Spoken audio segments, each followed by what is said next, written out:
All right. Hey, good morning, church family. This is your pastor coming at you with another midweek encouragement. It is Wednesday. Let's see. What is today? May the 27th.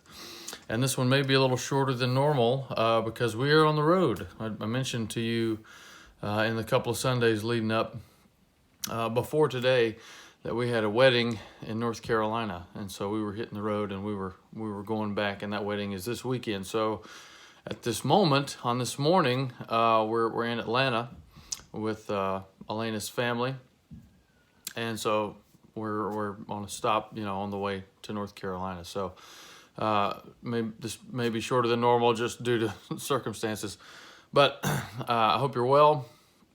And I wanted to share something with you, and it stems from a conversation that we had as a family with Elena's family last night. And it was about the times, and it was about balancing the need that we have as Christians to understand the times, but still to be faithful in the times. So one of the things that you see, and you see it always, not just now, you see it all throughout history, and you see it even when the world's not in a global pandemic.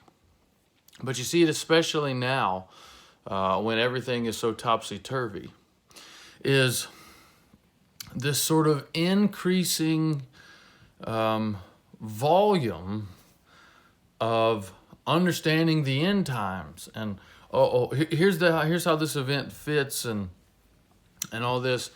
And in our last Ask the Elders last week, Henry mentioned all the conspiracy stuff and how we can get so spun up in it and we can get so wrapped up in it.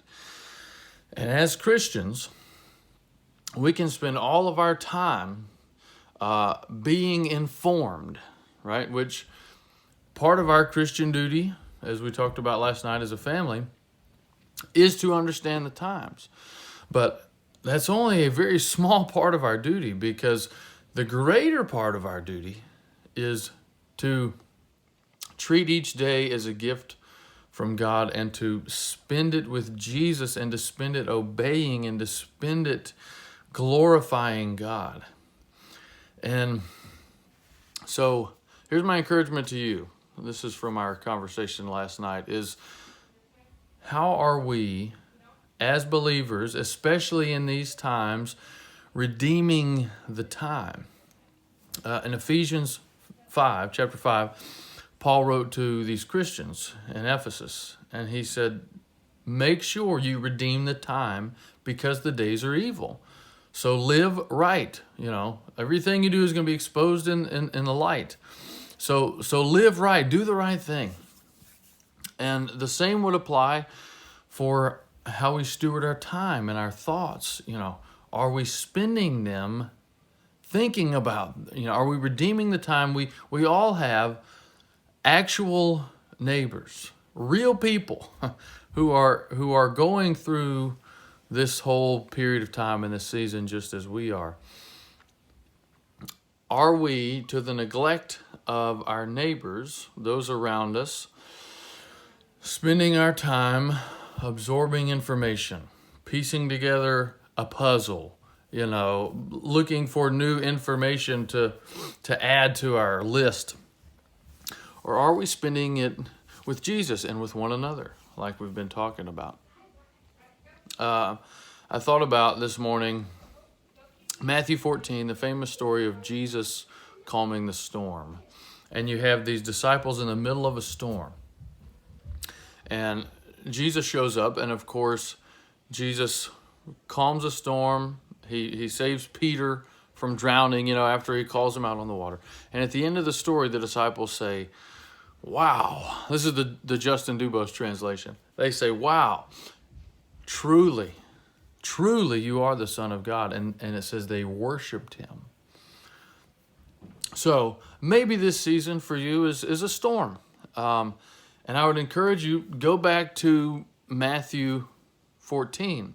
Look at the disciples in the middle of the storm. And look at the end of the story, right? After the storm has passed. But this is the proper response in the middle of the storm, is to worship Jesus and say, truly, you are the Son of God, and be transformed by him, not just because of the power that he has to calm the storm, or after the storm is over to go, whew, wow, God is so good, because God is good still in the storm. And so the only encouragement I would pass on to you this morning is, let us not lose a great opportunity in this time to worship Jesus and to redeem this time, especially when we're surrounded by people who still have fear, still have anxiety. We had a prayer meeting last night via Zoom, and that was one of the prayer requests that was shared, was people are anxious now about all the reopening. They're in some ways, they're more anxious now than they were before, because there's more unknowns now with how all this stuff is going to turn out. So we have a precious opportunity in the present to be with Jesus, to be faithful, to be obedient, and to redeem this time with people who are at a crossroads of their emotions and of their, what they think is going to happen in their spiritual conditions. And what a great gift God has given us. And so I just, praying for myself, praying for you, wanted to encourage you with this midweek encouragement this morning. Don't lose this opportunity. And don't spend it absorbing information and going down, these rabbit trails and looking to piece these puzzles together and help everyone see when we have neighbors all around us who need Jesus and who need you and who need me. May we spend it with them. May we honor the Lord in this time. And may at the end and in the middle, we and others around us be able to say, wow, truly, truly this guy is the Son of God, and worship him and spend our lives for him and glorifying him. So there you are. There's your midweek encouragement this week. So I love you. I actually won't see you Sunday. We'll still be in North Carolina. The wedding is Saturday. But we're having a service again, so please come.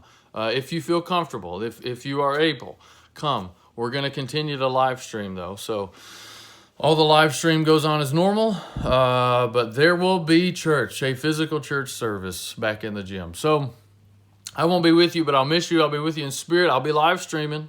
So I'm praying for you. Continue to reach out to us if you need anything, and be faithful to live out God's call in this day. All right. I miss you. Love you. God bless you.